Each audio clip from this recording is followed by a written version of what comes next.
Most investors don't actually understand the difference between a syndication and a fund. And because of that, they end up choosing the wrong structure for what their goals are. Let me break this down in the most simple way possible so that you can decide exactly which one makes sense for you if you're going to invest as a limited partner. I've now invested in probably 95 deals as a limited partner. And almost every one of those deals, you're investing into either a syndication or a fund, right? They determine what risk you have. They determine your diversification, what fees, tax benefits, especially if it's a real estate, less so in private equity and definitely less so in private credit. And again, this also will tie back to your liquidity, right? These are huge points to go think about as you're looking to go invest. And when investing into a syndication, like it's a single deal, right? There's one partnership, there's one asset, there's one business plan you're working through, and one operator of that project. You're choosing exactly the deal you want to invest into. Your capital is usually funded with one single check when you wire upfront, and your returns come from, again, that single asset performance. Sometimes you see, 2 or 3 assets in a syndication, but typically it's one single asset. And what you're getting in structure, typically you're getting a preferred return. The preferred return highlights what percent of profits you're getting first before the partners get their level of equity splits go kick in. So in a real estate deal, it may be an 8% preferred return and then a 70-30 split therefore after. And the tax benefits are really important here too, as there's not cash drag in a syndication. So if you're investing in real estate, at times, if you're like myself, you invest in real estate for depreciation. So all that bonus depreciation comes to you at once. You're not waiting around for it to go have deployed capital later on. And again, like why syndications will shine and kind of highlight to you is that if you have high conviction in one single deal or a certain operator, right, you want transparency, you want control over where your capital goes, and you want aggressive tax benefits that come early on if you're investing in real estate. A fund is a totally different vehicle to invest into.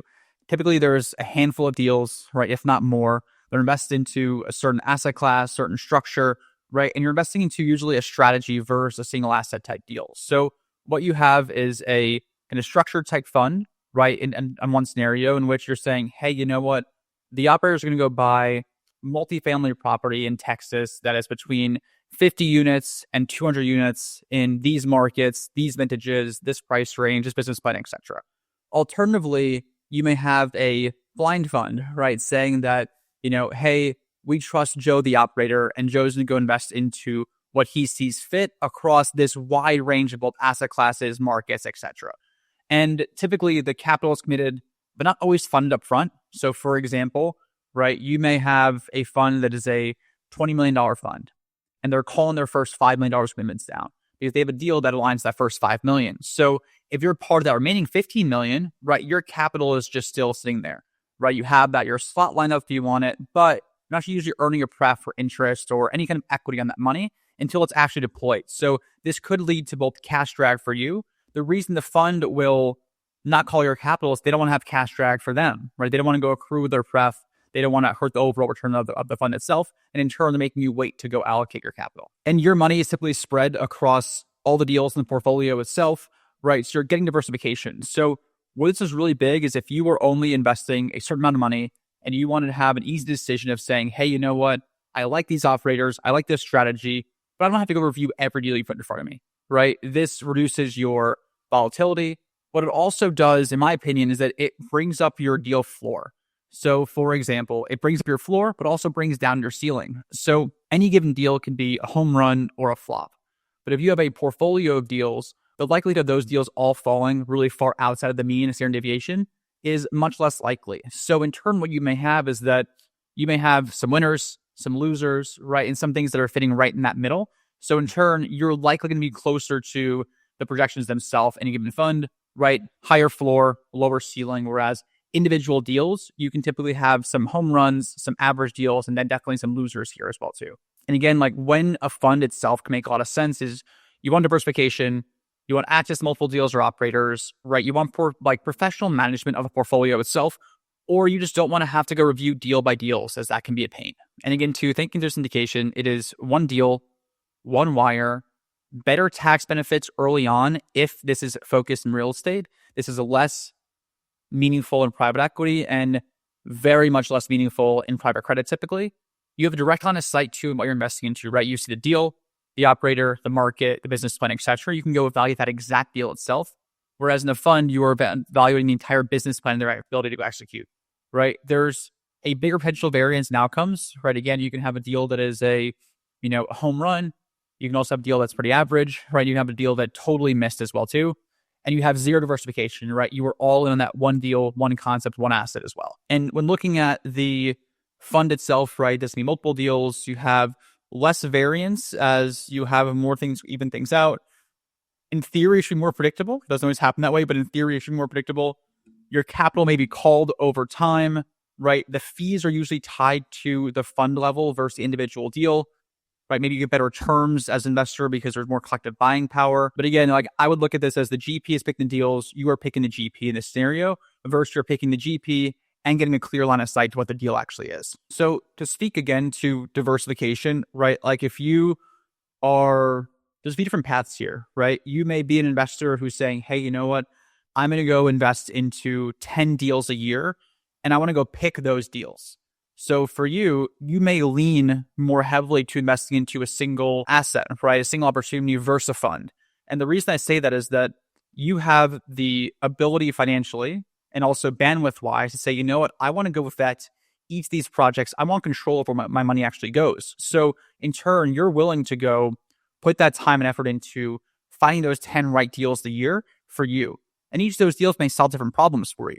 Again, like people invest for cash flow, people invest for growth, people invest for liquidity, people invest for taxes. So whatever that may be for you, you can go be more strategic with how you allocate your money. You don't have to have it all in, one bucket in a fund itself. Again, with the single asset deal though, syndication, if that deal goes south, that deal goes south. It's really tough to go save a single deal. So again, you are giving yourself a higher variance, higher likelihood of home runs, higher likelihood of that deal going south and underperforming as well.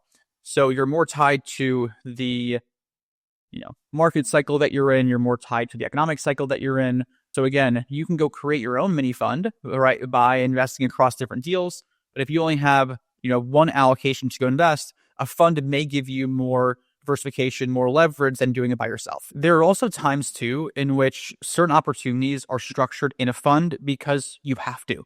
So for example, in the private credit space, right, I've actually invested with a group that their focus is primarily on working capital loans to businesses. So in turn, right, these are smaller check sizes, call it sub 100K on average. And if you look at it on a deal by deal basis, right, riskier industry and, smaller check size. So you have to do a lot of volume there too. So that space is a space that you kind of have to invest at a fund level because the deal itself lends itself to that structure, right? You want portfolio diversification and you want the ability to go deploy smaller checks more efficiently and have that capital in hand to move quickly, right? Deal by deal would just take too long and break the business model entirely. Whereas if you're investing into a larger real estate asset, right, you may want to go deal by deal because that deal itself is big enough to go warrant legal structure, costs, right? All those things around it. And you want to go bet on a single project and single deal. So again, it really depends on the strategy itself. Similar to roll-ups, right? In the private equity space, you may want to go invest into funds there versus single deals because that fund will get ideally better and better as you get more economies of scale, right? If you have one company at $5 million EBITDA, less valuable than if you have 5 of those companies at $5 million of EBITDA that all then are rolled up together in a really systematized way. So there's value there in doing it in a fund. So I'd say syndication versus fund also matters a lot in what asset class you're actually investing into. If it's the, asset class and structure makes sense for syndication, great. Fund, great too. So you can go build your own, structure and portfolio based on that too. And again, looking at like the actual return profiles and structures, like these don't have to be that different. All the deals that Kirsten invests into typically have some form of pref, right? Meaning that your profits are paid first to a certain degree. From there is a level of profit sharing split, and that's it. Like we try and keep it really simple. Maybe there are certain hurdles you have after, right? Add a certain IRR hurdle or a certain hurdle around equity multiple, right? If the deal hits a 2x, the split goes more in favor of the operator and sponsor because they've hit that certain threshold to you too. So it really depends, but I've seen structures that are super similar both in funds and its syndications, and that really isn't the deciding factor, right? If it's a fund or syndication. So that matters too of looking at like how that's structured too. whole different topic we can get into on fee structures, waterfalls, etc. But again, that isn't usually a huge differentiator in a syndication versus a fund. So to recap all of this, right? A syndication could be perfect for you if you want control, if you want to go pick all the deals you're investing into and be able to go evaluate on a deal by deal basis versus saying, hey, you know what? We trust this person to go find the right piece of it. Also, again, the tax component. If you're investing for depreciation, the individual deal will give more depreciation year one typically than a fund. So additionally, you also have to be more comfortable with a bigger level of variability in the deal, right? Again, you can have more stuff here and more stuff here, right? That range is then wider. Whereas in a fund, that range is theoretically tighter, right? You want the GP to go pick the operators, pick the deals themselves, right? You want to have one commitment, fewer decisions, right? But you want diversification over your investment itself. And ideally, you should have theoretically smoother returns over time for that reason. So in the comments, drop your favorite type of investment, syndications or funds below. And any questions, we're happy to answer them as well. But again, follow me, Sam Silverman Official. And we typically break out, at the end of the day, each person's answer is different as to what's best for them and what's best for them right now based on the situation, what they're looking for. If you find this valuable, hit subscribe, share this with a friend, and more importantly, subscribe to our newsletter as we share weekly insights on deals we're investing into, deals we evaluated, how sponsors and operators truly work. So thanks again for watching and subscribe to The Mechanics of Money.